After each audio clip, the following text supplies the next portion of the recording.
ఆయన నేను కన్నడంలో పెద్ద దర్శకుడు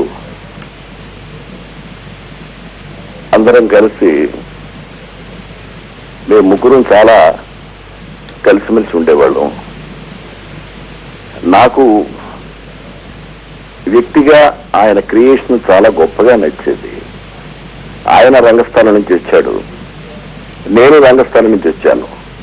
మేము కలిసినప్పుడల్లా రంగస్థలం మీద వేసిన నాటకాల గురించి ఎక్కువ మేము డిస్కస్ చేసుకుంటూ ఉండేవాళ్ళం. ఆయన చెన్నైలో నాటకాలు వేసింది, ఆ నాటకాలు కూడా నేను స్టేజ్ మీద చూశాను.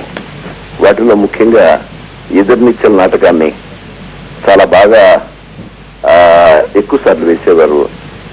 అది చాలా పెద్ద పేరు తెచ్చింది.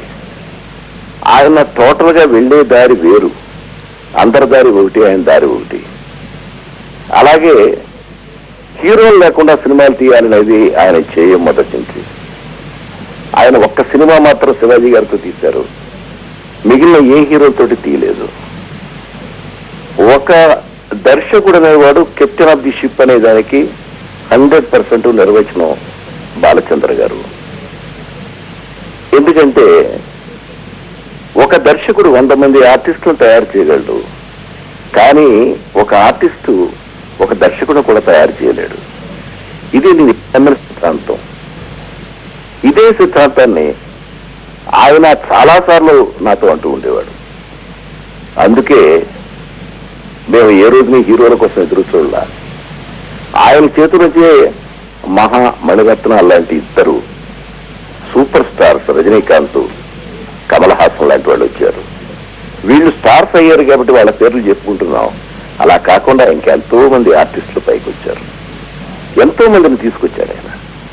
అలా కేవలం దర్శకుడితోటే సినిమా ఆడాలి అనే దానికి ఆయన చివరి రోజు వరకు పోరాడాడు.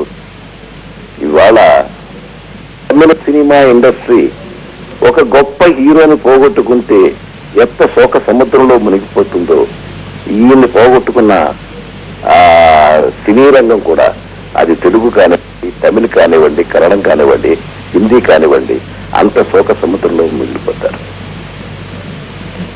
ఆయన దర్శకత్వ ప్రతిభలో మీకు ఎక్కువగా నచ్చిన అంశాలు ఏమైనా ఉన్నాయండి? ఆయన కథని నమ్మే వ్యక్తి అమ్మా. కథ డైలాగుల మీద నమ్మకం ఉన్న వ్యక్తి. ఆర్టిస్టుల మీద నమ్ముకుని ఏ రోజున సినిమా తీయలేదైనా. కథకి కావలసిన ఆర్టిస్టుని ఎన్నుకునేవాడైనా.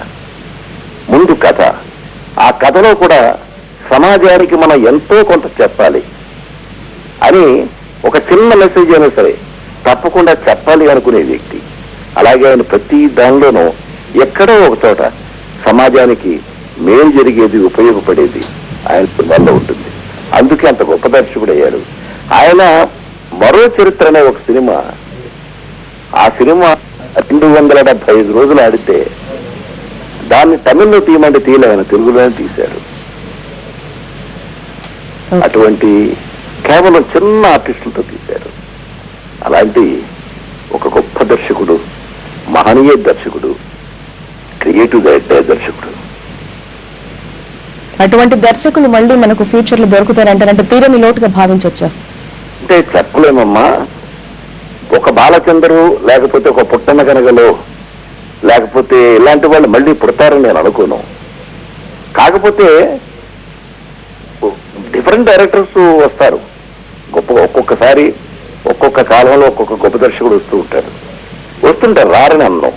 కానీ ఈ వ్యక్తిత్వాలు కలిగిన మనుషులు మాత్రం పుట్టడం కష్టం. Thank you sir.